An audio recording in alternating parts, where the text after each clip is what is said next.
Activists in Myanmar's biggest city, Yangon, are back on the streets today after protesters in one district were trapped by police overnight. Demonstrators have set up barricades in the areas where witnesses say around 50 people were arrested last night. Others have been able to leave. Thousands of protesters across the country have taken to the streets in recent weeks to demonstrate against military rule. The violent crackdown in the country has led to more than 50 deaths. For more, let's bring in journalist Aung Tant in Yangon. Tell us, activists say some of those who were being pursued by police were able to get away safely in Yangon. What about the others? So about 50 people were arrested in the downtown, the Yangon township where activists were trapped. We also know that in another part of Yangon, in downtown Yangon, about 30 people were arrested from their households.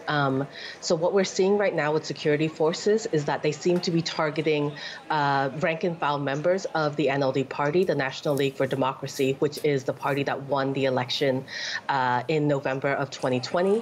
A number of their leadership has been arrested and were arrested on the very first days of the coup. But what we're seeing now is that they are targeting the people who are the most outspoken, including union leaders, rank and file members of the winning party, as well as any activists that they can find on the streets.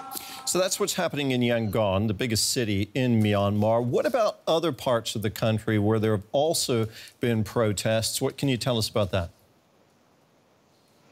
So other parts of the country are seeing very many protests, and the level of violence that we're seeing there really depends on both the type of protests that are being used by protesters as well as who's being involved in those protests. So in certain areas like Shan State and Kachin State, where there are ethnic armed organizations, you do see that protests tend to be either very violent, with the police outright killing people, using live rounds to disperse people, or they're quite safe, at least from security forces, because you do see ethnic armed organizations accompanying protesters with soldiers who are armed.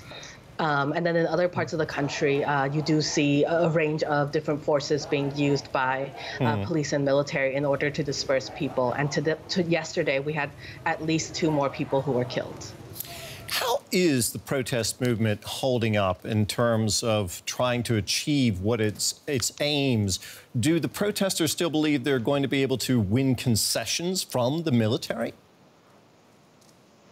So I think the important thing to remember about the anti-coup movement is that it's not just people on the streets protesting, it's also a broader movement of civil disobedience. And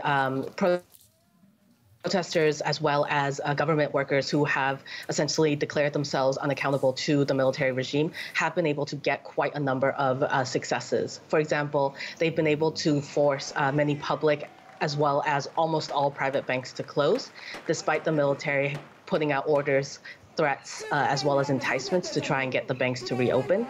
They've also been able to largely stop international trade, with Myanmar being a country that is heavily reliant on exports for its economy. And so, we're seeing a number of successes from the protesters' side, even as they are facing this kind of violence. So it remains to be seen how successful the overall movement will be. Aung Tant, journalist in Yangon, thank you very much for that update. Thank you for having me.